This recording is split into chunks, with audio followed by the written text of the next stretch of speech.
Oh, Namah Shivaya. The time. Okay. Because it's around 1 hour the video, so let me check the time. Have a big clock there. I was speaking about aphorism stanza 11. What's the difference between stanza and aphorism? Aphorism is it's not with a stanza. Aphorism is prose, but short. Short prose condense knowledge in one short sentence. This is aphorism. A stanza is poetry with meter, like this, freestyle, whatever, but it's like this. And prose is when it's long prose, for example, you write this in prose, without meter, without poetry. This is stanza because it's following meter somehow. It's a non-strict. Aria, you hear? Someone with a driller. Look at him. Hopefully I have noise cancellation so you don't hear on the video. But my neighbors all the time with driller. I don't know why. They are driller addicted. I don't know what happened to them, but they are all the time with something. I don't know. They are putting a lot of frames on the wall, but they have to do all the time with driller. And I cannot detect who is he, who is this guy, who is he, in order to shoot him, obviously. Because it's confusing, the sound can be on top, can be below, you don't know, because the sound is transported in solid for a long distance, yes, and you don't know from where. And so, stanza 11. Since the limited individual is essentially the supreme Lord, therefore he manifests the entire universe like a very fragrant garland or like a rosary for japa around his neck. So in the same way that Shiva manifests the universe, you manifest the universe too, like a little Shiva, yes. You are full Shiva, but in duality we can understand like this for you to understand. It's interesting why Abhinavagupta, this teacher, and myself too, yes, we don't follow. Abhinavagupta all the time says that, for example, Vaishnavas, followers of Vishnu, and other followers, especially followers of Vishnu, they are restricted to their own limited scriptures. Yes, to their scriptures. And they are full of jealousy about other scriptures, and so they cannot access superior scripture. They are all the time with, Srimad Bhagavatam, Bhagavad Gita, inferior scripture in comparison to agamas like Malini Vichayotara Tantra, great agamas. Yes. So they are all the time restricted by this. Abhinavagupta in general speak that it's stupid the postulate that you need a pure mind in order to get liberation. It's very interesting all this, because no, it's not true that you have a pure mind you will get liberation. All these things that you do in order to be pure are objective, are not related to consciousness. For example, you see all the yamas and niyamas in Patanjali. Yes, yamas such as, for example, the main yama, ahimsa, non-violence, asteya, not to steal, not stealing. So all these things are objective, so are on the side of the object, not on the side of the subject, consciousness.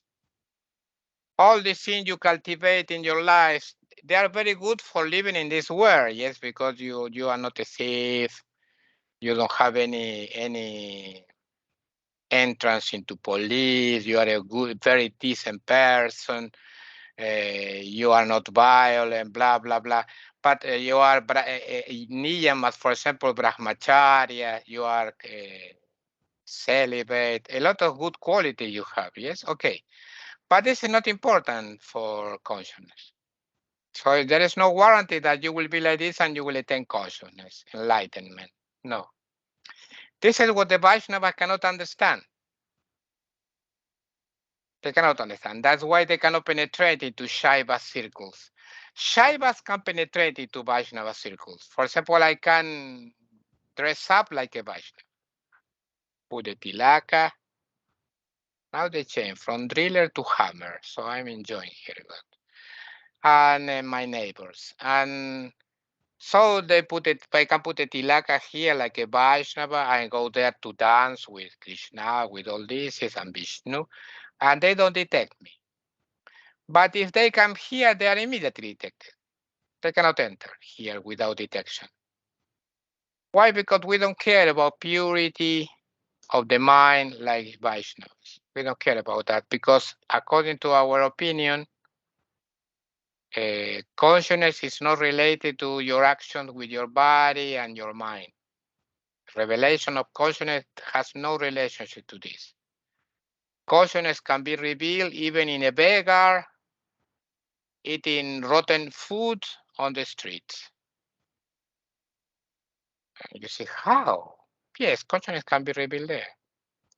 You can have enlightenment at that time and not surrounded by purity of food and all this in your life and non-violent. You can get enlightenment while you are punching someone, for example.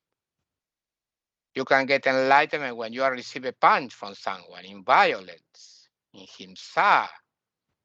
Because consciousness is everywhere. It's not related only to purity. It's in impurity too. And this is what Vaishnava cannot understand. Anyway, this means that we'll develop impure qualities. No, it's not about that. It's only that consciousness has no relationship with impurity and purity. No, it's completely free. That's why you have good clothes, a clean body. This is not a warranty that you are enlightened. No, and it's not warranty of his revelation. No, they have to be very clear. Shiva, as Lahmana just said, Shiva can shine on anyone at any moment. There is no warranty. So you can be yogis here forever and never enlightened. And some guy appeared all of a sudden and he got enlightenment because Shiva can shine on anyone at any time. Anyway, we know that you are more likely to get enlightenment than other people. Yes, it's more likely, more probable, but it's not a warranty because with Shiva there is no warranty. He's free. So you understand? So it's very interesting this. So now we are speaking in duality, like there is Shiva. This talk was about this duality. There is Shiva, that there is a little Shiva, the limited individual creating the universe, manifesting the universe, not creating, manifesting the universe. One not creating, because when you create with something else, with some external matter. For example, a potter creates a pot with clay. You know clay? You know the meaning of clay? Arcesian, it's clay. And with this air, special earth, yes. So, but Shiva doesn't create. You doesn't create. You manifest with your own self everything. You don't use external matter and this universe.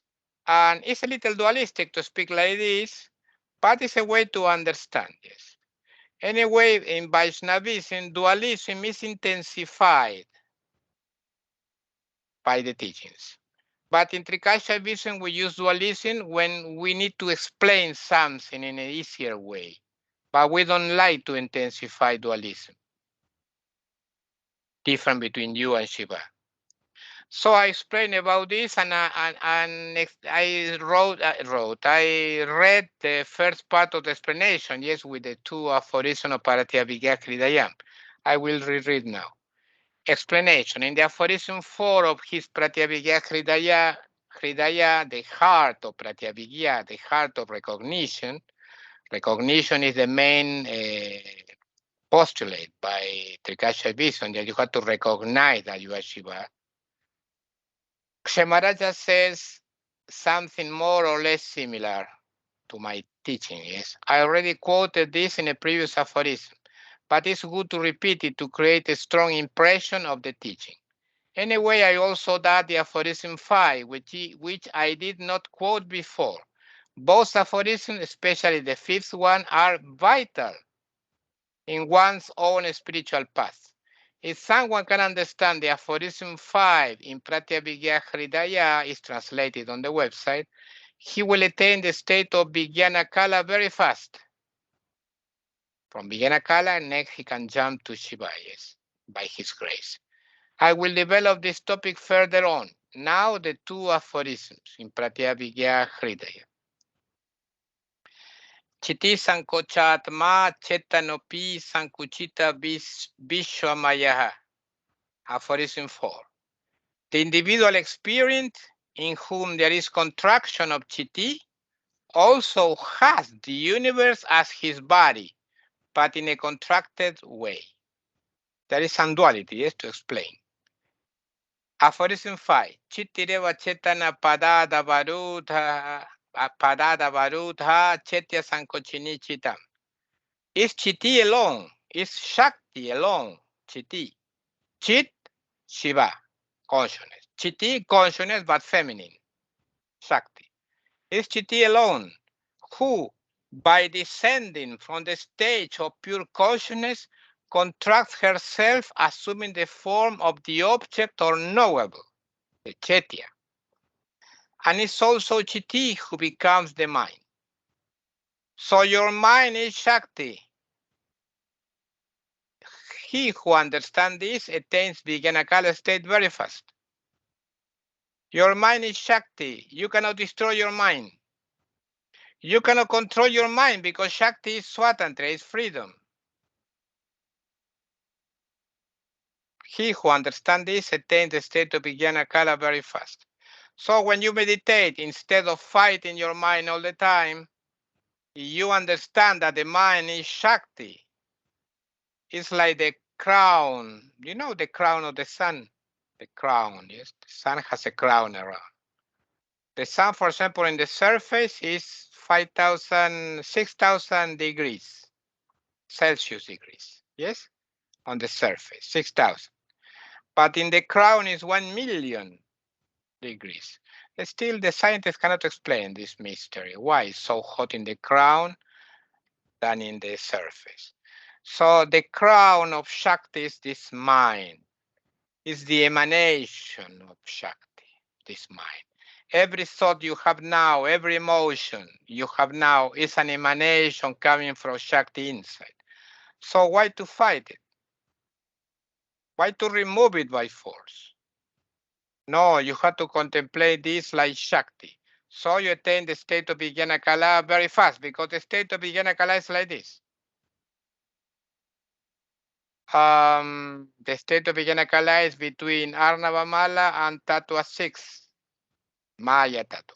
So you move beyond deep sleep, Maya, and attain Vijnana Kala state.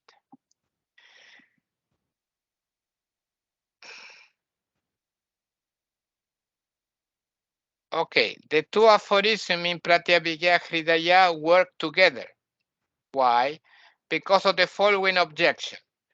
How could the individual experience, the limited individual, also have the universe as his body in a contracted way when he is of the nature of vikalpa, mental fluctuation? So if the limited individual, Atma Chitam, First Shiva Sutra, section 3, Atma Chitam, the limited individual is Chitam, is identified with his mind. So the nature of the limited individual is vikalpa. Without vikalpa, the limited individual doesn't exist. You understand me? He exists only because of the presence of the body. But he doesn't exist apart from this. For example, if I remove all the vikalpas, all the thoughts in the mind of Guru Ma, there only remains the body of Guru Ma. But she, like Natalia, disappears. It's only Shiva there. Because of the presence of vikalpas, you have a personality, you are limited, you have this opinion, that opinion. It's only vikalpas. So how is it possible that this limited individual, whose nature is vikalpa, can be like the Lord? The Lord is avikalpa, without vikalpa. The Lord doesn't think. You know that the Lord doesn't have vikalpas. Shiva doesn't have vikalpas. So how could the individual experience, the limited individual, also have the universe as his body in a contracted way when he's of the nature of vikalpa? Shiva has no vikalpa, and the limited individual has vikalpa because he exists because of the vikalpas. You stop the vikalpa, there is no limited individual. It's only Shiva.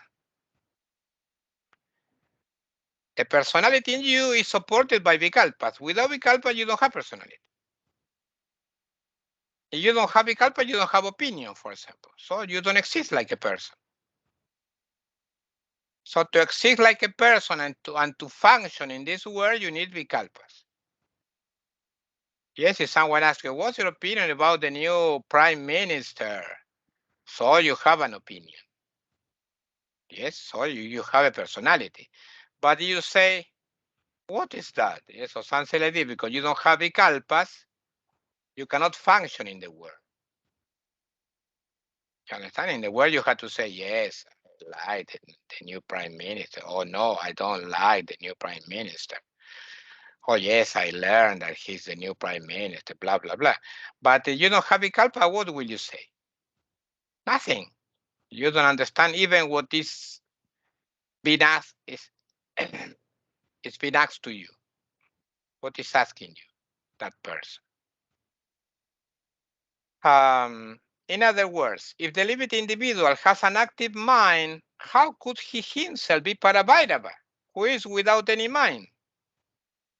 The objection is brilliant, but more brilliant is the answer to that objection in the form of the aphorism 5 in Pratyabhijna Hridaya. The mind of a limited individual is Chiti herself, that is, the Shakti or power of Shiva. This is the answer. Seksha Maharaj, in his commentary on the stanza 5, says something like this. Something like this. In the mind, there are two possibilities. Either chit or consciousness predominates or limitation predominates. Chit is Chit Shakti, or the power of consciousness, Prakash, who is predominant in category 1, Shiva or Prakash. There are two ways to ascend here. Naturally, grace propel only, or by trance. What is naturally? For example, even without scriptures, you attain the state of Shiva. Grace propel. Or with the scriptures. Reading the scripture, you attain the state of Shiva. Is grace propel too? Or by trance, samadhi, which is also grace propel. But due to the presence of someone apparently making a certain effort, while engrossed in trance, yes, absorbed in trance, there is the appearance of him as being the real doer. So when you make an effort to enter into trance, apparently you are making an effort to enter into the state of Shiva. But this grace propels too. In the natural path, when chit predominates in one's own mind and there is preponderance of prakasha, light or aham, the I portion, then the knower of that, oneself, is called Vijnana Kala. The experience position between Maya, category 6, and Arnavamala. That is in Apara Mahamaya, in the lower Mahamaya. I show you in diagram 5 already.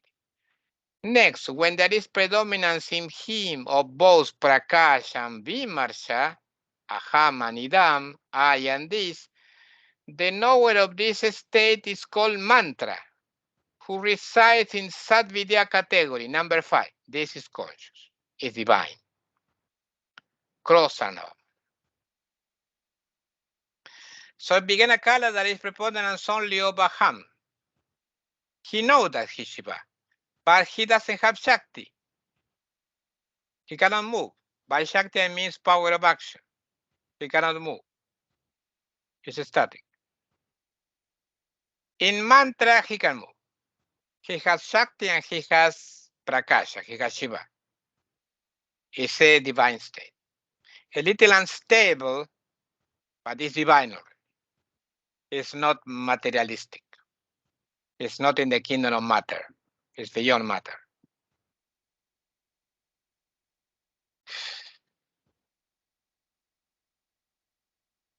After war, as the limitation of consciousness is lesser and lesser, less and less, one attains the states of Mantreshwara and Mantra Maheshwara, residing in categories 4 and 3 respectively, spontaneously. All this is automatic. When you enter mantra, automatically you are promoted to Mantreshwara, Mantra Maheshwara, and Shiva Pramata, the latest, the last state, the state of Shiva.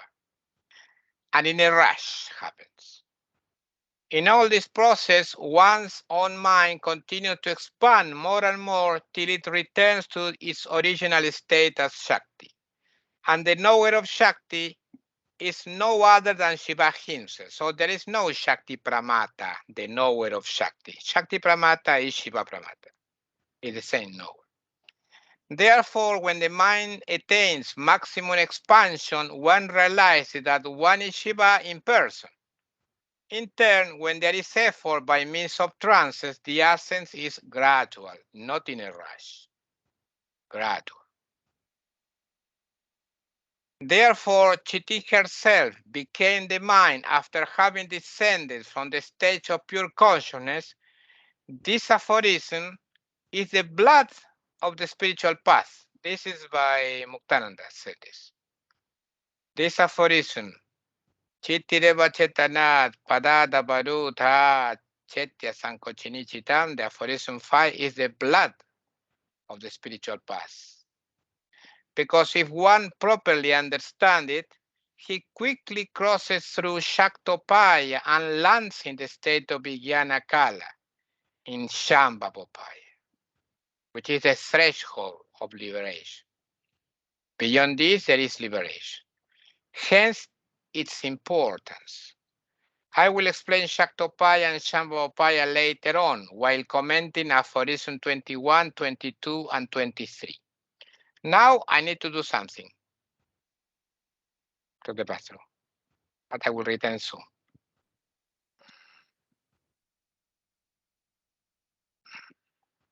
I'm here.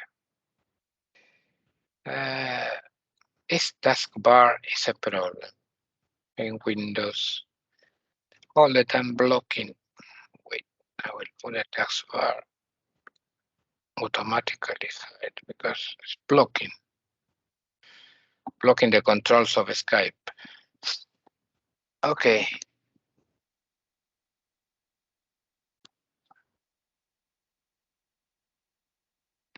In Spandakarikas, aphorisms 3 and 4, section 2, Vasugupta also explains all those things I was mentioning before.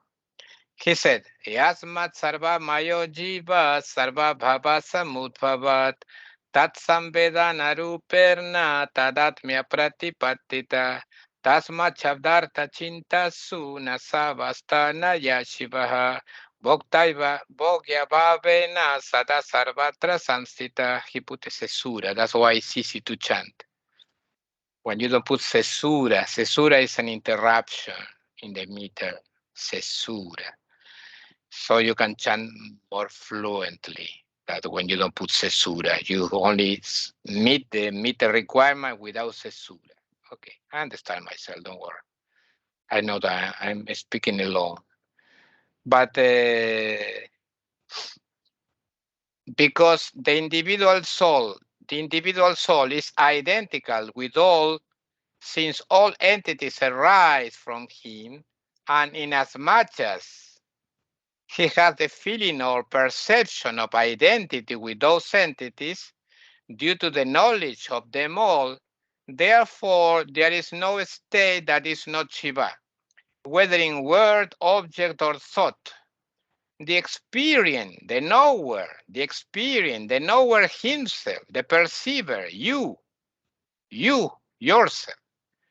The knower himself always and everywhere remains in the form of the experienced.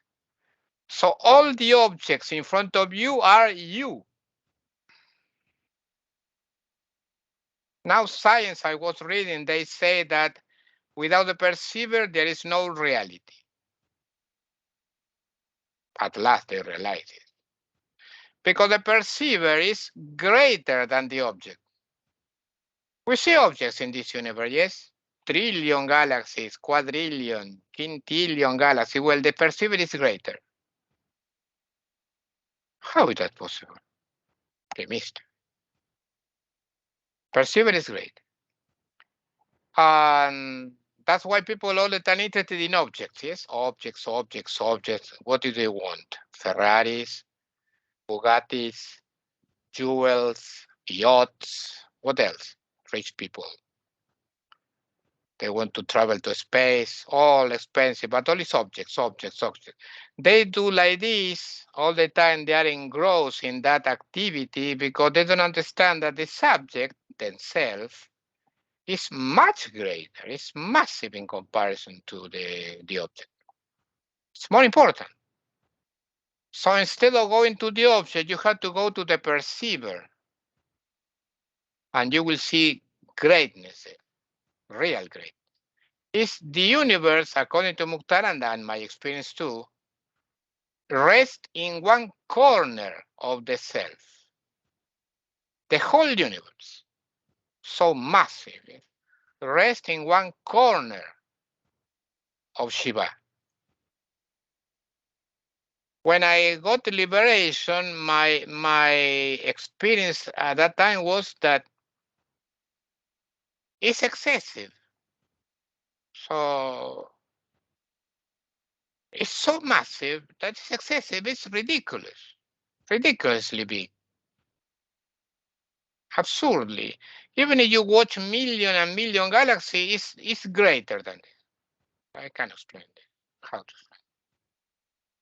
It's greater. Even if you watch the whole map with all the galaxies there, yes, that the scientists accumulated over the years, a million and trillion and galaxies there were in all these clusters. Well, when you see the perceiver is greater than all this. How is that possible? This is the mystery of Arnavamala.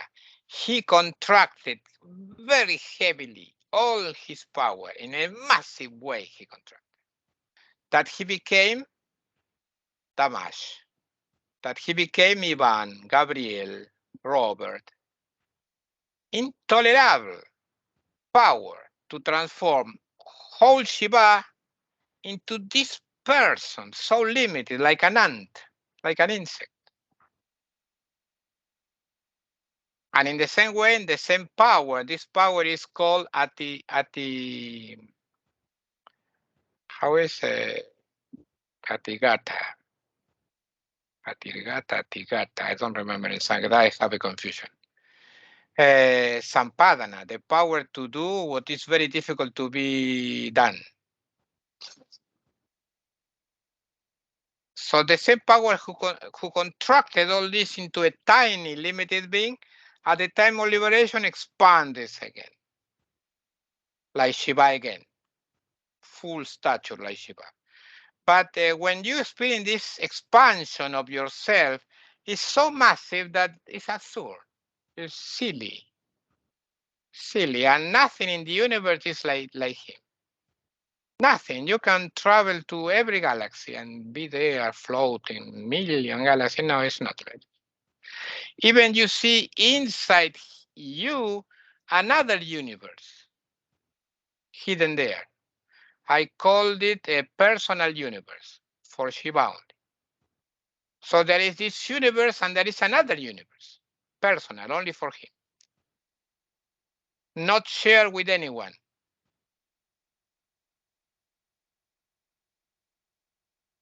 It's so massive that it's absurd. But I remember that I was, imagine my state after all this. I was completely confused. You have confusion after this, and you cannot believe it because what is that? What was that? And he's completely alone. You are completely alone, and you have a personal universe only for you, apart from this universe. But this universe is nothing in comparison to you. Absolutely nothing. Hmm. Excessive.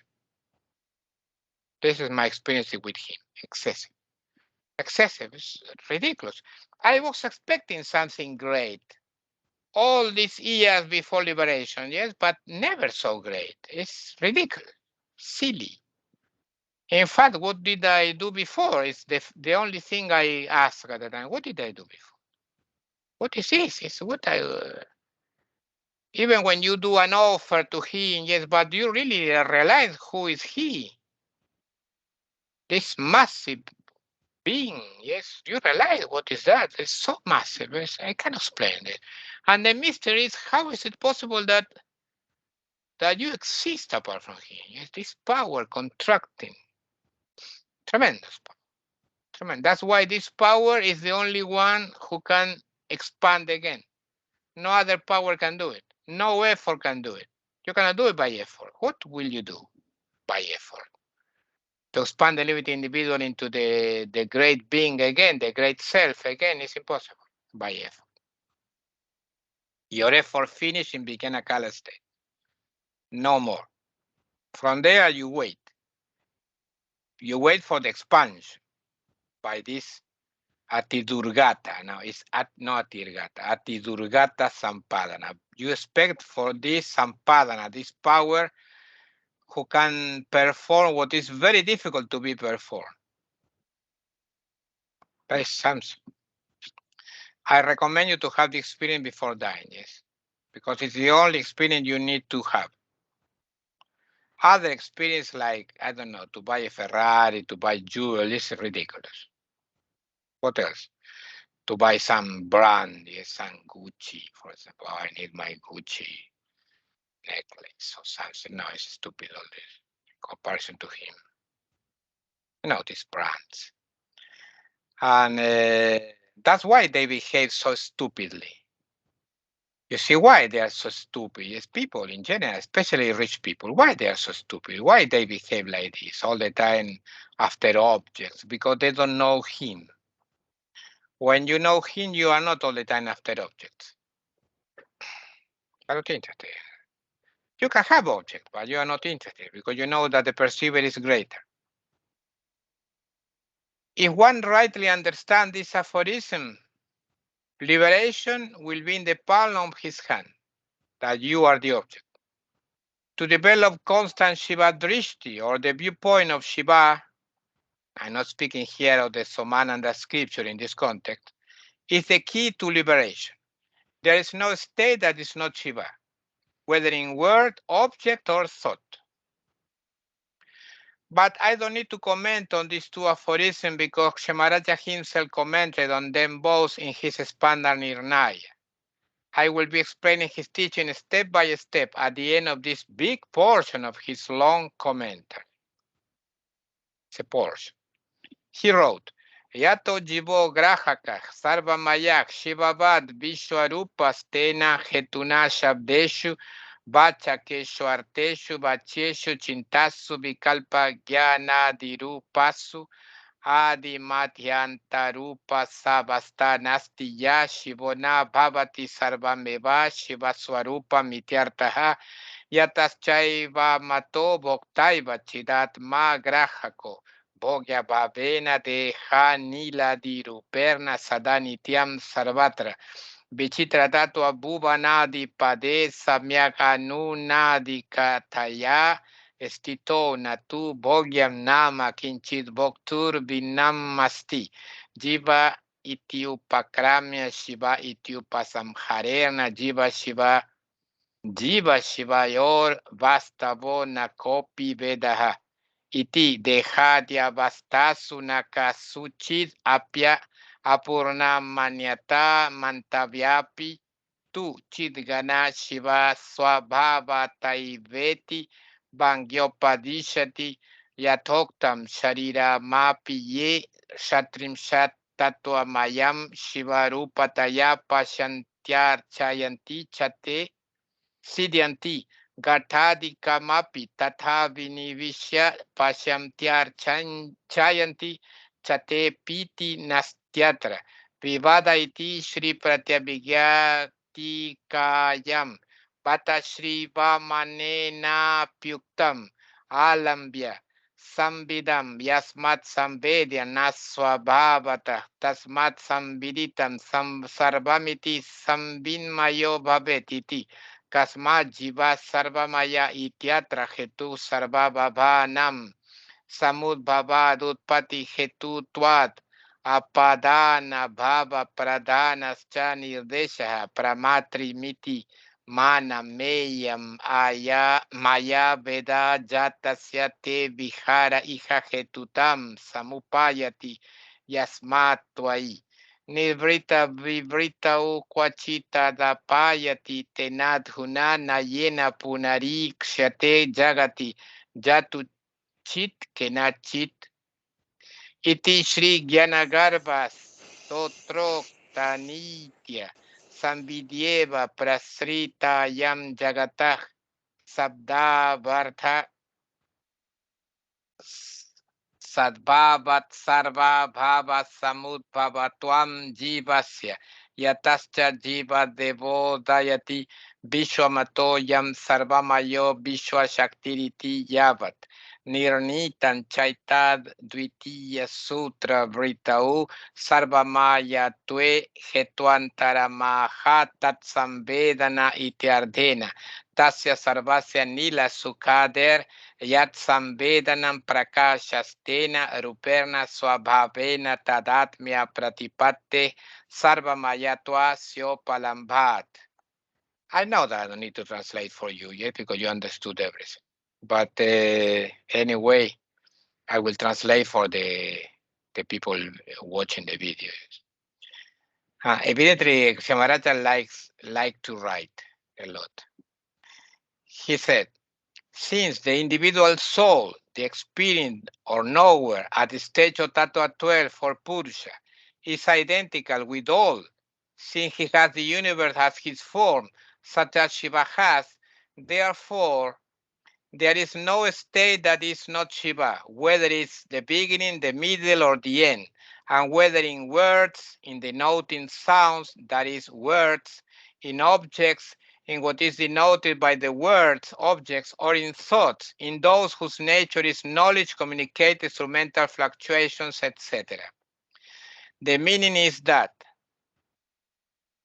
absolutely everything is of the nature of Shiva.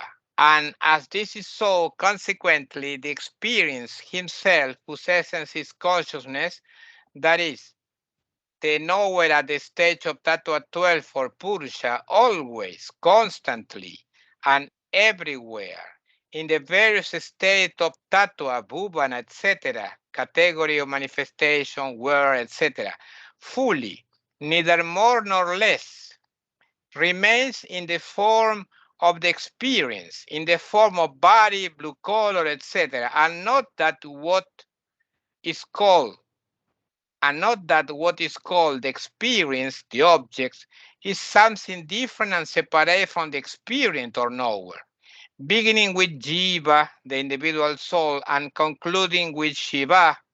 There is no real difference between Jiva, the limited individual, and Shiva, God.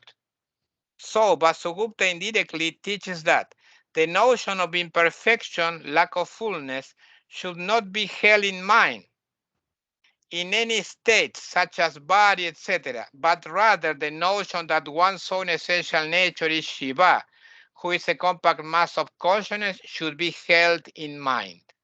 As it has been said by Utpaladeva in his venerable commentary on his own Ishvara Pratyabhigya, those who consider even the body made up of 36 categories as having the form or nature of Shiva and honor it attain perfection are successful in gaining liberation, and also those who see even a pot, etc., by resorting to a similar attitude, that is Shiva, and honor it, attain perfection too. There is no controversy regarding this.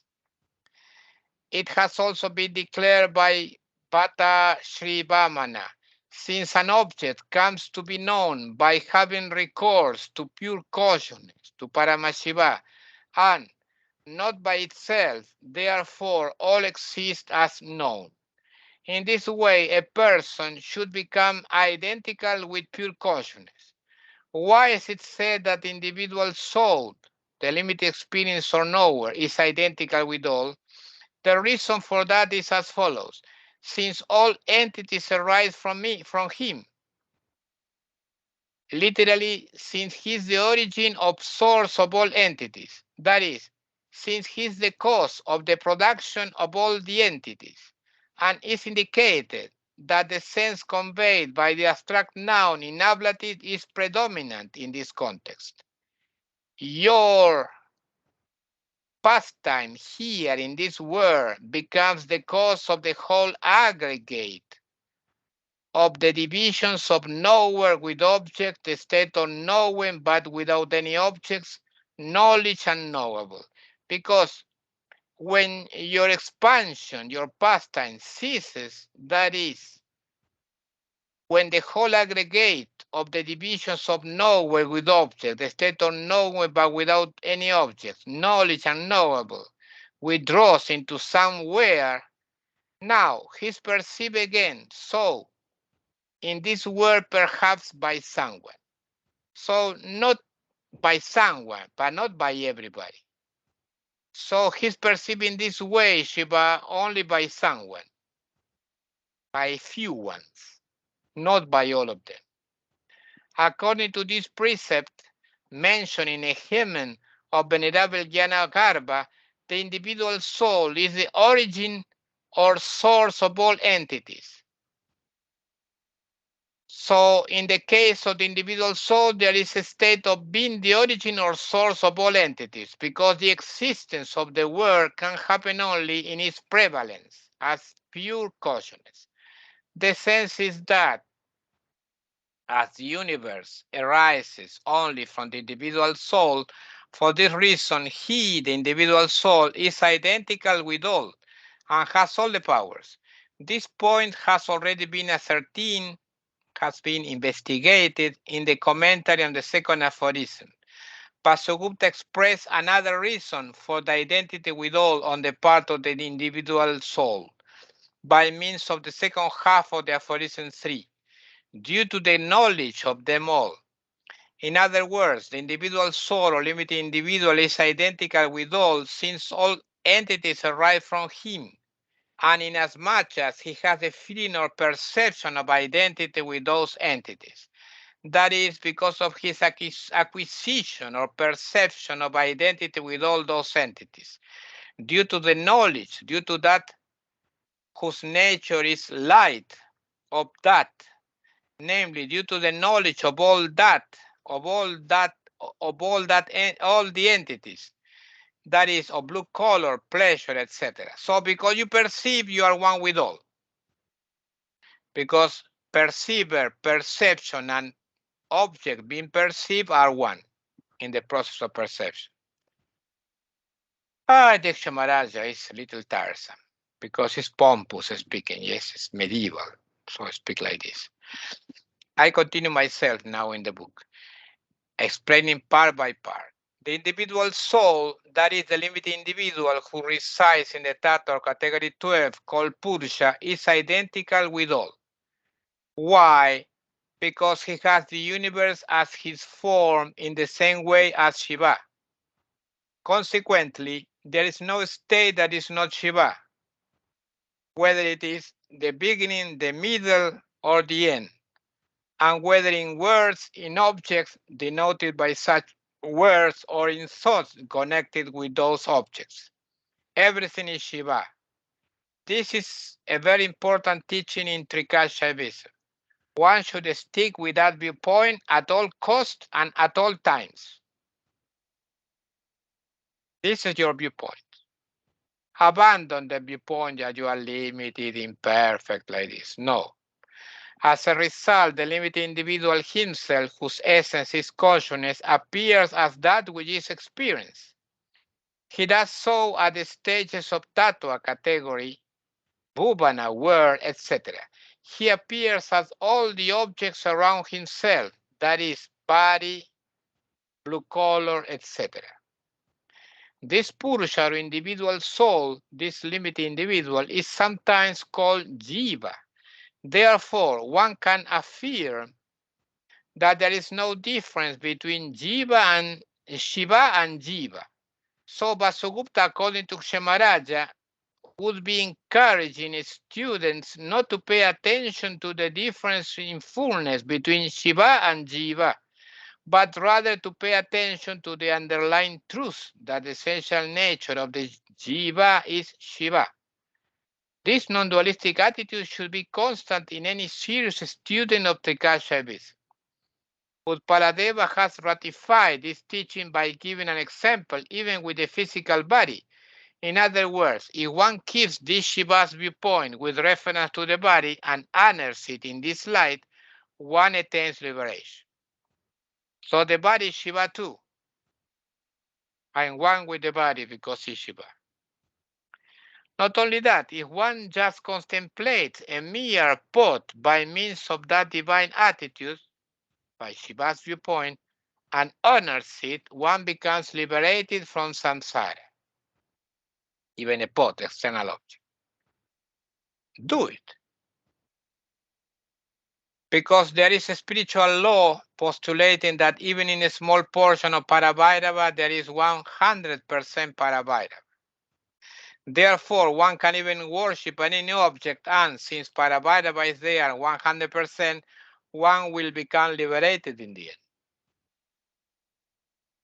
So I mentioned a portion of this commentary. Shamaraja said something that could sound confusing. He said, why is it said that the individual soul is identical with all? The reason for that is as follows. Since all entities arise from him, since he is the cause of the production of all the entities, and is indicated that the sense conveyed by the abstract noun in ablative is predominant in this context. This is confusing for people, so I will explain now. The limited individual is identical with all because the entire creation emerges from himself. From whom else? Your creation, from where is emerging? From you. From whom else? This is simple to understand. But why did Kshemaraja say that this indicated that the sense conveyed by the abstract noun in ablative case is predominant in this context? I will try to explain it step by step for you to understand, because this is a grammatical thing, yes, in Sanskrit. The abstract nouns are formed from adding certain affixes to nouns and adjectives too. The main two affixes one will see around are twa and tal. Tal. Tal is transformed into ta feminine when actually added to the noun or adjective. That's why ta is feminine, but it's an abstract noun in neuter gender. Despite it's feminine, it's considered abstract noun, like in neuter gender. Twa is in neuter gender already. With twa, one creates abstract nouns which are neuter in gender, while with tal, one creates abstract nouns which are feminine in gender. Thanks to these two types of affixes, one has many times two ways to say something. For example, rupatwa and rupata, from adding twa and ta to rupa, form, rupa is form. The meaning of those terms is the state of having a form. The only difference being that rupatwa is neuter, rupatwam, and while rupata is feminine. In the first line in the aphorism 3 here, there is the word samudbhavat. Samudbhavat is the ablative case of samudbhava. Samudbhava means origin or cause or source. Regular translation of this word in ablative case would be from or through the origin or source. From the source, from the origin, or through the source, through the origin. Ablative case. Anyway, after studying Sanskrit grammar in depth, I know that you did it already and you received some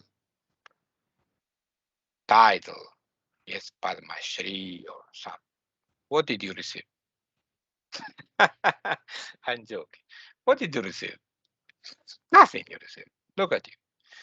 And it's clear, especially clear, yes, it's clear, studying Sanskrit grammar in depth, that the ablative can also be translated as because of, since, as, etc., which is generally expressed by using the respective abstract noun. In this case, samud bhavat is the ablative case of samud bhava. Would means since he is the origin or the source, or as he is the origin or the source, or because of his being the origin, the source. The abstract noun of samudbhava is generally formed from adding twa, samudbhavatva, the state of being the origin or source. Therefore, its ablative is samudbhavatvat, because of his being the origin or source, or since he is the origin or source. What Shemaraja meant to say then is that samudbhavat in this context must not be translated as unusual ablative case, that is, as from or through the origin of source. It must be translated as if it were the ablative of the respective abstract noun, samudbhavatva. So samudbhavat is samudbhavatvat. So as samudbhavatvat, since he's the origin or source. This is very simple to understand.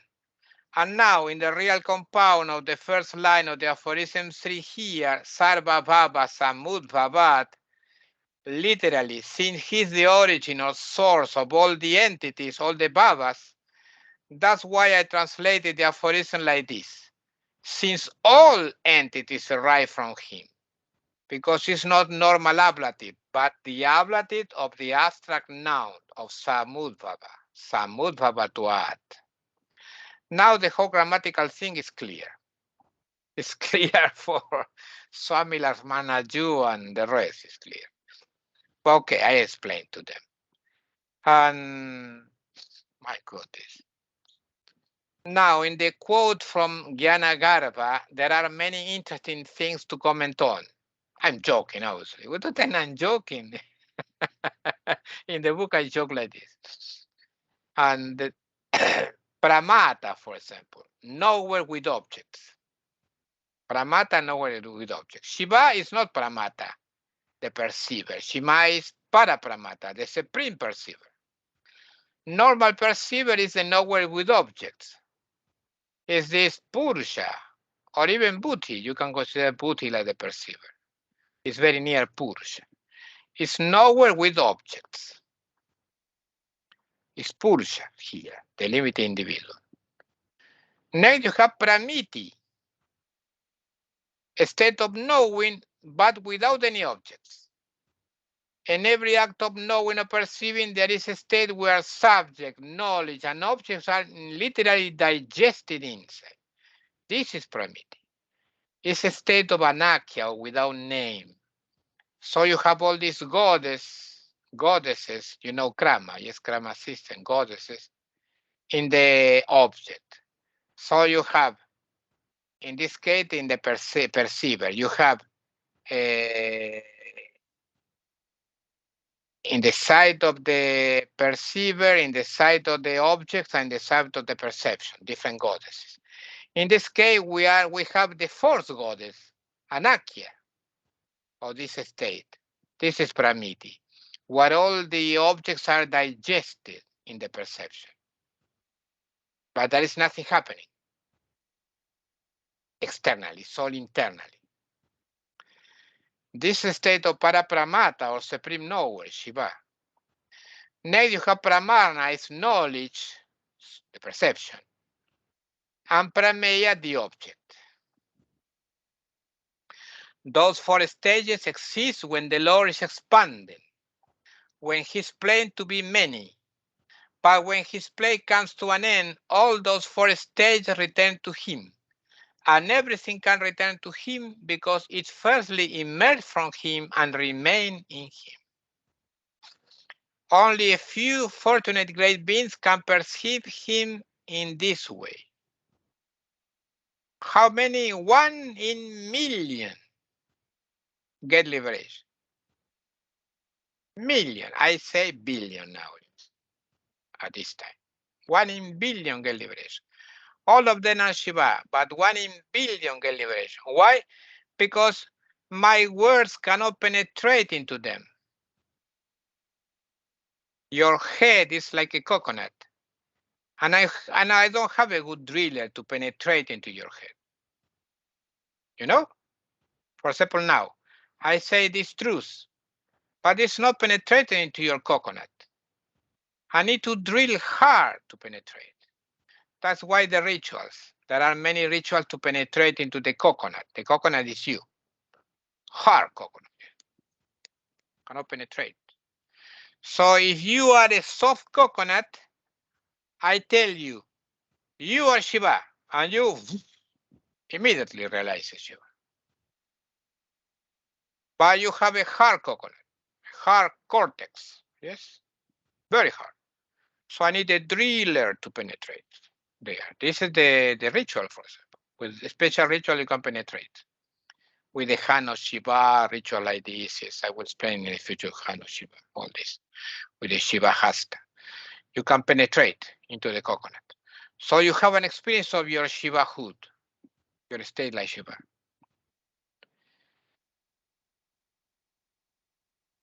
These beings are the liberating ones, of course, and the world can exist only if there is a knower. What's the point of having a pile of knowables or objects if there is no knower? Like science says now, without the perceiver, there is no reality. How can the objects stay in front of you if there is no perceiver? This is what sage Hemaraja meant by because the existence of the world can happen only in its prevalence as pure consciousness. And apart from, since all entities arise from him, there is another way to explain why the limited individual is identical with all. Vasugupta added it in the second part of Aphorism 3 as a second explanation. He said, and inasmuch as he has a feeling of perception of identity with those entities due to the knowledge of them all. This is very simple to understand. But we'll explain this,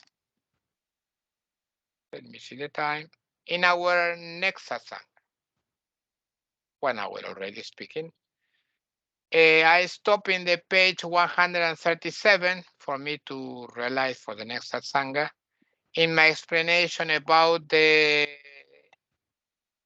since all entities arise from him.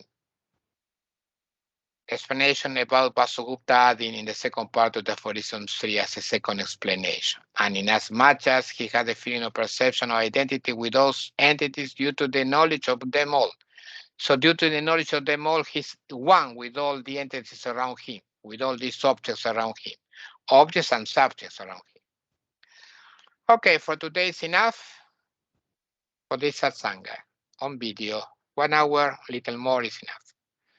Om Namah Shivaya.